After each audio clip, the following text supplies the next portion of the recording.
Potter est un monde de sorcellerie créé par J.K. Rowling, une Britannique aujourd'hui âgée de 53 ans. L'idée de l'histoire d'Harry lui est venue dans un bus londonien qu'elle empruntait quotidiennement. Joanne a écrit le tome 1 d'Harry Potter en rentrant chez elle en définissant certains codes, notamment que le chiffre 7 serait un chiffre très souvent présent. Preuve, selon elle, il y a 7 personnages principaux. Elle savait qu'elle ferait 7 livres, et il y a encore beaucoup de choses vérifiables. Après avoir écrit Harry Potter and the Philosopher's Stone, Harry Potter à l'école des sorciers en français, elle fit imprimer 100 exemplaires avant de les publier. Elle a très rapidement dû en réimprimer tellement l'engouement pour ses bouquins était énorme. En 21 ans, plus de 450 millions d'exemplaires des aventures d'Harry Potter ont été vendus. Par rapport aux 100 prévus par Rowling, il y a une petite différence. Elle a donc décliné Harry Potter en 7 bouquins qui s'affichent à l'écran parce que c'est assez long de dire les 7. Suite à cela, en 2000, Rowling écrivit et publia une nouvelle histoire qui se passe pendant la Grande Guerre, quelques années avant l'histoire d'Harry. Cette histoire est nommée Les Animaux Fantastiques, dont le héros principal est Norbert Dragono. Harry Potter, c'est l'histoire d'un enfant dont les parents ont été tués par un des déclencheurs de la Grande Guerre qui oppose les forces du bien aux forces du mal des sorciers. Harry a tenté d'être tué par un des déclencheurs de ces guerres, mais c'est le seul qui a réussi à survivre, ça qu'il devient très célèbre. Depuis la mort de ses parents, il vit chez ses oncles, les Dursley. Il est maltraité. Il vit dans un petit placard sous l'escalier et sert de bonne à tout faire à ses cousins. À 11 ans, après s'être battu avec ses cousins pour partir, il va à Poudlard, l'école britannique de sorcellerie, et y trouve des amis et plein d'autres choses. Bref, c'est résumé très rapidement, mais sinon, tu prends Star Wars et tu changes quelques mots, même si, attention, je ne compare pas Star Wars et Harry Potter, ce sont deux mondes totalement différents. Harry Potter compte des centaines, voire même des milliers de personnages, et je ne m'amuserai pas à tous les citer, déjà parce qu'on ne connaît pas tous leurs noms, et surtout parce qu'il y en a énormément. Mais voici ceux qui m'ont personnellement marqué. Le personnage principal qui a donc perdu ses parents sorciers à 1 an est confié à ses cousins les Dursley qui le maltraitent. À 11 ans, Hagrid vient le chercher pour l'amener à Poudlard, où il trouve des amis, des ennemis, et de la classe, que comme dit précédemment il est célèbre, mais il ne le savait pas avant, tout simplement car les Dursley cachaient cela à Harry pour ne pas qu'il le sache. Lors des films, Harry est joué par Daniel Radcliffe. Fille de parents moldus, elle est le stéréotype parfait de la première de la classe, surtout dans les premières histoires où elle a un caractère arrogant mais attachant. Elle est jouée par Emma Watson au cinéma. Peut-être le plus con des 3 personnages principaux, Ron est issu d'une famille de sorciers nombreux. On sait qu'il a 4 grands frères et une petite sœur. Il est joué par Rupert Grint, sans doute l'acteur qui a le plus mal tourné après les films de Warner Bros.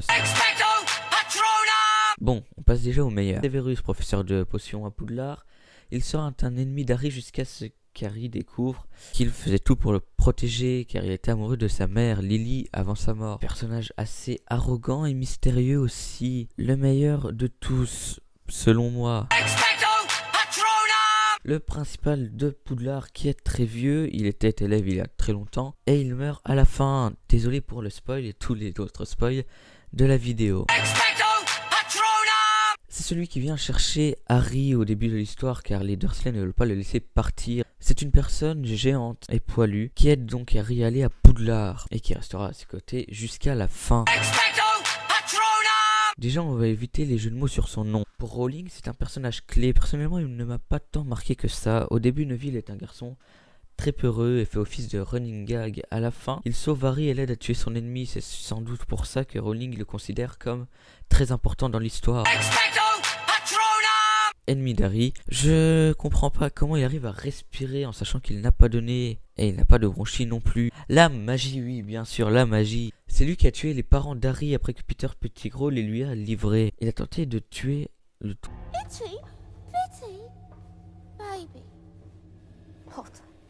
Il n'a pas réussi, c'est pour cela que Harry est si célèbre au cours de l'histoire. Rien, en apparence, ne laisse présager qu'elle va jouer un rôle important. Dans le premier film, elle a 1 an de moins que tous les autres participants, mais a tout de même le droit de dire 2 mots. Dans Harry Potter 2, elle deviendra le personnage qui ouvrira la chambre des secrets, et donc un des personnages clés de cet épisode. Après tout, à la fin, elle aide Harry à lutter face aux forces du mal, et elle se marie avec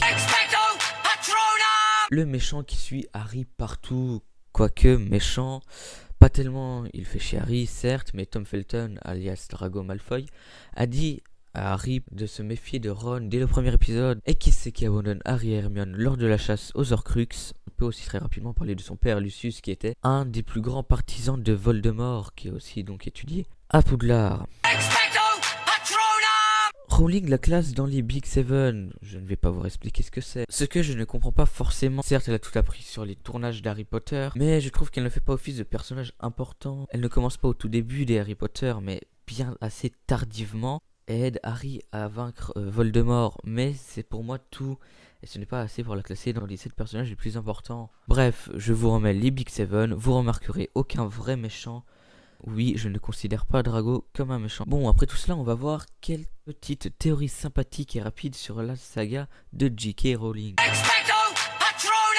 Certains disent que Harry et Hermione sont frères et sœurs. Les parents moldus d'Hermione seraient une invention pour protéger Harry, car Hermione sait cela, mais pas Harry. C'est pour cela que Hermione finit les phrases d'Harry telles les frères Weasley.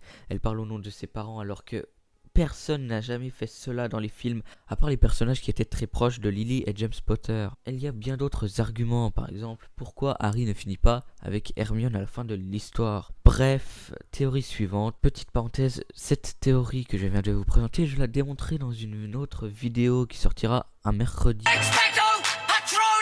Cette théorie consiste à penser que Ron est Dumbledore qui a voyagé dans le temps pour sauver le monde de la Grande Guerre initiée par Voldemort. Très compliqué à expliquer, je vous laisse des liens qui donnent des arguments en description de la vidéo. Et bien évidemment, il y a des liens pour chacune des 3 théories. À la base, j'avais prévu plus de théories, mais 3 me semblent assez, surtout vu ce qu'il va suivre. L'histoire d'Harry Potter à Poudlard serait dans la tête du tout petit bébé Potter. Il rêverait d'intégrer une école du type, car il en a marre de vivre enfermé dans une cage d'escalier miteuse, une théorie qui fait mal à tout fan, pourvu qu'elle soit fausse. Mais on ne peut s'empêcher de penser que c'est une des théories les plus probable. Petite parenthèse, une théorie a émergé il y a quelques années comme quoi Dumbledore serait gay. Une théorie qui a été confirmée par J.K. Rowling sur son blog Pottermore, que je vous mets bien évidemment aussi en description. Ce qui prouve, et Rowling le dit elle-même, qu'elle lit certaines théories, qu'elle s'intéresse aux théories autour d'Harry Potter et qu'elle les confirme ou non. Je n'ai pas parlé dans la vidéo des maisons Gryffondor, Serpentard, Poufsouffle et Serdaigle pour ne pas partir en guerre d'opinion dans les commentaires. C'est pour ça que je n'en parle que maintenant. Je ne vais pas développer, je pense quand même que vous connaissez un minimum ce que sont les maisons. En fait, pour ceux qui ne savent pas, les élèves sont répartis dans des maisons, un Gryffondor, Serpentard, Poufsouffle et Serdaigle.